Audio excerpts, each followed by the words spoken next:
ai bị nhắn mất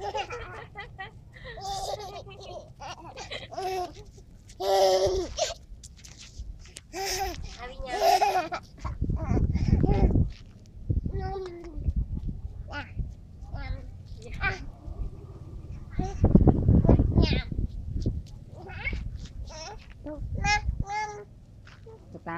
tam miếng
một lư bê một tích tích lấy na trên cái đá của bán trên trong của bán trên la của bán lấy con bởi dân kre những chặt tâm mà lấy nhưng mà rồi tiếp nhưng bởi dân châu là lấy con bên hai bị chơi nhạc bay xa phòng bảy nhưng máu dân thời gian ti thôi một thời dân kre mà nó mà rồi thôi một tích tích mà ấp chơi nhà nắng tới si tới với chơi phòng bảy xa bay đó ở mà phòng bảy bay bảy ấy nắng như một thời gian rồi chẳng hạn cái trăm vậy trăm bốn thuật cái phim ngày mà mơ rồi anh lấy cái hộp của anh nhảy trong mơ côn sao đó rồi luộc ấy xanh me cái là ó nó con anh băng lại mày thấy luôn tháng sạch ở con anh mơ ui xoay xoay chơi con mồi lư bê bạn thì ăn giá tiền lụa sẽ chụp kẹt tới đi chơi bắt mẹ bãi mẹ đuôi nè à cả chạp cái chạp bạn nhận bạn mất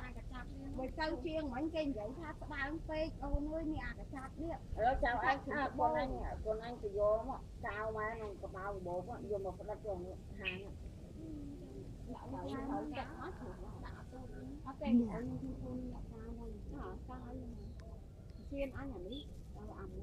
nè anh ấy sao với mây mo bốn á tập chạp với nó phình nè lặng lo lừ tập vậy cái tính mà phình là cái anh ấy được bạn là cái anh ấy rồi nghe này nó cũng nghe bây giờ bạn cáo vô miếng cái gì anh nó vô khu tạc bốn nữa mình bớm không có một chút ăn lớn này nó cho mới xanh đấy bởi chiang mía phi nắng giò này ha cô nhá à mấy cái mấy cái mình con đây má mấy kia khách nhất mèo mèo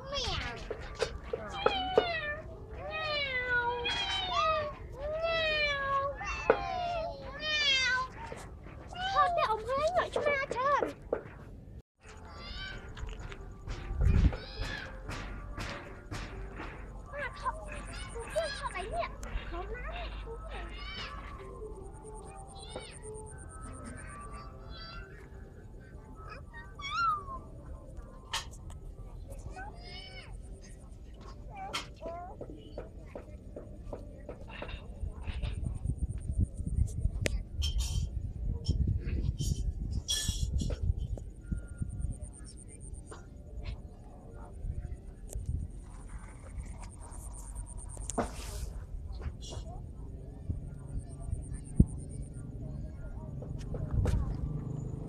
thọ rồi mà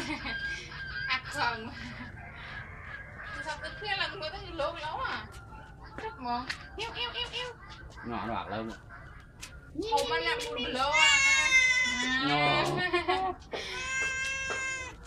không biết cậu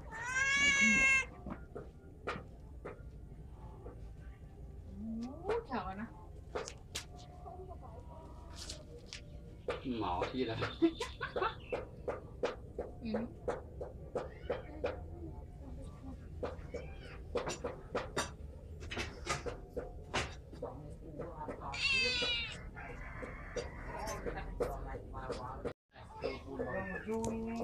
Chung là ra nghe ấy cho bò tay bèo ấy à